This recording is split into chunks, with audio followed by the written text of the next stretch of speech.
Hello guys, in this video I'm going to show you how to allow location sharing in the Zello app. Before that, don't forget to subscribe and leave a comment down below, because at 10,000 subscribers I'm going to show you my whole YouTube revenue statistics and growth strategy. So without further ado, let's just jump right into it. First you have to open up the Zello app. And here it opens up in the contacts menu. From here we just go into channels, tap on a channel, then tap on the channel icon. And here in the top right corner we find the pencil.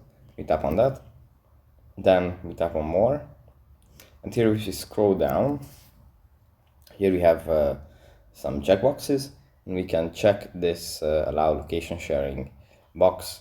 So when people are talking in the chat and someone is looking for the other person, for example on the job site, they can just share their location. Yeah, that's pretty much it for this video. Hope it was helpful for you guys, and I'll see you in the next one. Bye.